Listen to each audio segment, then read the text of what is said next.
नमस्कार मैत्रिणींनो, हर्षवी चॅनल मध्ये तुमचं सगळ्यांचं स्वागत आहे। हे आमचं बाळ आहे 1 ते 1.5 वर्षांचं। त्याला खूप सर्दी आणि खोकला झालेला आहे आणि त्याच्या घशातून घरघर असा आवाज येत आहे। असं तुम्हालाही तुमच्या बाळाबद्दल काही प्रॉब्लेम असेल तर त्याच्यावर मी काही तुम्हाला होम रेमेडीज दाखवणार आहे, त्या तुम्ही जरूर ट्राय करा। चला तर आपण व्हिडिओला स्टार्ट करूया। पहिली होम रेमेडीज आहे, हे मी गॅसवर तवा ठेवून घेतलेला आहे, त्याच्यात थोड्या ओवा टाकलेल्या आहेत आणि त्या ओव्यामध्ये हे जे 4-5 लसूण आहेत ह्याचे वरचे साल काढून मी त्याच्यात टाकून घेतलेले आहे। हे दोन्ही चांगलं भाजून घ्यायचं आहे। ओवा आणि लसूण चांगला धूर येईपर्यंत भाजून घ्यायचा आहे आणि जमलं तर बाळाला त्याच्या जवळ, म्हणजे मी जसं आता इथे घ्यायला लावलेलं आहे असं जवळ घ्यायचा प्रयत्न करायचा, जेणेकरून त्याचा जो ओवा भाजला जात आहे आणि लसूण भाजला जात आहे त्याचा वास त्याच्या नाकामध्ये जाईल आणि त्याची ज्याची सर्दी आहे, जो खोकला आहे, ज्या छातीमध्ये घरघर असा आवाज येतोय कफचा, तो थोडा कमी व्हायला मदत होईल। आपण सर्दी खोकल्यामुळे डॉक्टरांकडे तर बाळाला घेऊनच जात असतो, पण तरीही 4-5 दिवस औषध दिल्यानंतर बाळाला कुठलाही फरक जाणवत नाही। घशात छातीमध्ये कफाचा घरघर असा आवाज येतो आणि खूप सर्दी असते, पाणी वाहतं, शिंका येतात आणि बाळ त्याच्याने खूप रडत असतं, त्याला खूप त्रास होत असतो आणि त्याच्यामुळे ताप पण येण्याची शक्यता असते। खोलवर जास्त जर ते कफ जर छातीमध्ये राहिले तर त्यामुळे ताप यायची खूप मोठी शक्यता असते आणि त्यामुळे आपलं बाळ खूप आजारी पडू शकतं आणि त्यामुळे आपण जर हे जे सगळे होम रेमेडीज ट्राय केली तर त्याला फरक पडू शकतो। अशाच मी तुम्हाला पुढे व्हिडिओमध्ये पण 3-4 होम रेमेडीज दाखवणार आहेत, त्याच्याने आपल्या बाळाची सर्दी आणि खोकला कफ कमी व्हायला मदत होतं। मी हे सगळं माझ्या पर्सनल एक्सपिरियन्सेस सांगत आहे। नेहमी आमच्या बाळाला जर सर्दी खोकला झाला तर मी हे होम रेमेडीज ट्राय करत असते आणि त्याच्याने चांगला फरक बाळाला जाणवतो।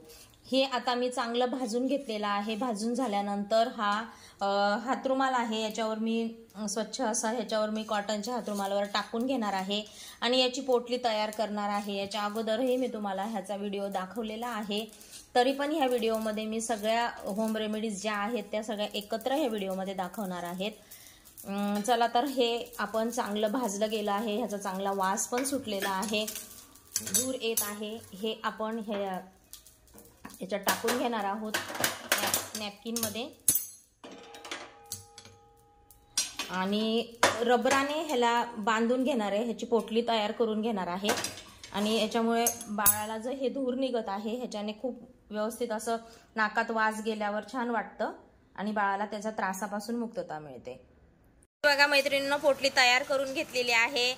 जर बाळ शेकू देत नसेल तर त्याच्या हातात अशी द्यायची, त्याच्याने वासाने पण खूप फरक पडतो आणि थोडं हातापायांवर शेकायचं, कोमट झाल्यावर ते स्वतःच हातात घेऊन शेकतात आणि बेबी जर 6 महिन्याच्या आत असेल तर त्याच्या छातीवर, त्याच्या पोटावर, त्याच्या हातांवर, पायांवर, हाताच्या मनगटांवर वगैरे शेकून घ्यायचं। हे बघा, ही आपली दुसरी रेमेडी आहे। 4-5 लसणाच्या पाकळ्या घेतलेल्या आहेत आणि त्याच्यावरची साल मी काढून घेतलेली आहे आणि सुई दोऱ्याच्या साहाय्याने आपल्याला तिला ओवून घ्यायचं आहे, माळ बनवायची आहे। 6 महिन्यातल्या आतील जे बेबी असतात त्यांना आपण घरगुती रेमेडीज जास्त आतून काढे वगैरे ट्राय करू शकत नाही, कारण त्यांना आपण 6 महिन्यापर्यंत काहीच इंटरनल देत नसतो, त्यामुळे आपण ह्यांना एक्सटर्नलच जे आपल्याला करता येईल तेवढंच करत असतो। म्हणून हे सगळे बाहेरून जेवढे उपाय करता येतील ते आपण करतो आणि त्याच्यामुळे आपल्याला बाळाची सर्दी, जे कफ आहेत ते लवकर बरे व्हायला मदत होते। हे बघा, बाळाच्या गळ्यात मी माळ घातलेली आहे, पण ती माळ अशी आतमध्ये छातीच्या पोर्शन मध्ये येईल अशी ह्या प्रकारे ही माळ टाकायची असते, म्हणजे जे छातीतले कप आहे, जो घरघर आवाज होतोय, जे कप बाहेर पडायला पटकन मदत होईल। कारण 6 मंथच्या आतल्या बेबींना आपण नेबुलायझरची वाफ पण देऊ शकत नाही, त्यामुळे त्यांची लवकर सर्दी आणि खोकला हा बरा होत नाही।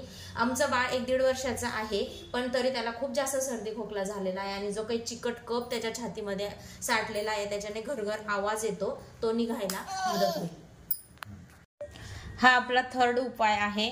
इथे मी तिळीचं तेल चांगलं गरम करून घेतलेलं आहे, याच्यामध्ये अर्धा चमचा ओवा टाकून घेणार आहे, बघू शकता, आणि त्याच्यात 4-5 लसणाच्या पाकळ्या आहेत, त्याचं मी वरचं साल काढून घेतलेलं आहे आणि ते सगळं असं एकत्र त्याच्यामध्ये शिजवून घ्यायचं आहे आणि त्या ओवांचा पूर्ण अर्क त्याच्यात उतरला लसणाचा तर ते तिळीचं तेल हे गुणाने उष्ण असतं आणि लसूण ओवा हे सगळं उष्णच असतं आणि हे तेल आपण बाळांना सर्दीमध्ये मालिशला छातीच्या पोर्शनमध्ये चोळलं तर त्यांची सर्दी कफ लवकर ठीक व्हायला मदत होते.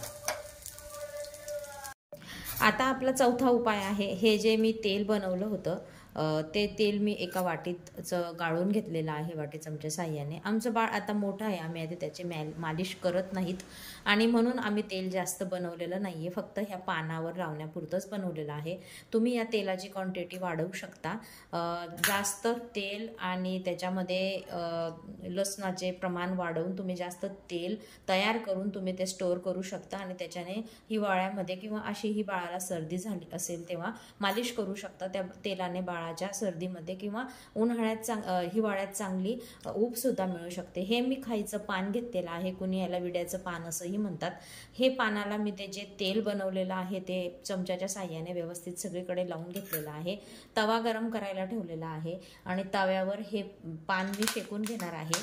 हे पान चांगलं शेकलं गेल्यानंतर आपल्या हाताला भाजणार नाही याची आपण काळजी घेणार आहोत, कारण आपल्याला हे पान आता बाळाच्या छातीवर लावायचं आहे. कोमट झालं की गॅस बंद करून, कोमट झालं की फक्त हलकंसं गरम करून घ्यायचं आहे आणि गॅस बंद करून थोडंसं थंड होऊ द्यायचं. आणि आपल्या हाताला भाजत नाही आहे ना, हे बघा मी माझ्या हातावर लावून पाहिलेलं आहे, भाजत नाही आहे जास्त. असं कोमट झालं की बाळाच्या छातीवर हे पान आपण लावून द्यायचं आहे. बाळाला छातीवर हे पान लावताना कशाच्या तरी साह्याने ते बांधून घ्यायचं आहे, कारण बाळ ते इकडे तिकडे सरकवू शकतं आणि त्याचं 1 तास तरी आपण ते पान त्याच्या छातीवर ठेवायचं आहे आणि म्हणून ते कुठल्या तरी कापडाने किंवा नॅपकिनने बांधून द्यायचं आहे आणि त्याच्याने 1 तासभर तसंच बाळाला झोपवून द्यायचं. म्हणजे त्याच्याने जो त्याचा उपयोग आहे तो म्हणजे ते बाळाच्या छातीतले जे घरघर आवाज येतो, जे काही जास्त कफ झालेले आहेत ते कमी होण्याला मदत होईल आणि आपल्या बाळाची छाती ही पूर्णपणे मोकळी होईल आणि आपल्या बाळाचे ते जे छातीत कफ अडकलेले आहेत ते शीद्वारे किंवा उलटीद्वारे बाहेर निघतील. असेच आपले हे सगळे जे मी तुम्हाला 4ही होम रेमेडीज दाखवलेले आहेत त्या तुम्ही सगळ्या ट्राय करा, म्हणजे आपल्या बाळाला जो सर्दी खोकल्याचा त्रास होत आहे त्याच्याने मुक्तता मिळेल. असेच नवनवीन व्हिडिओ घेऊन मी तुमच्या भेटीला येत राहीन. तोपर्यंत बाय.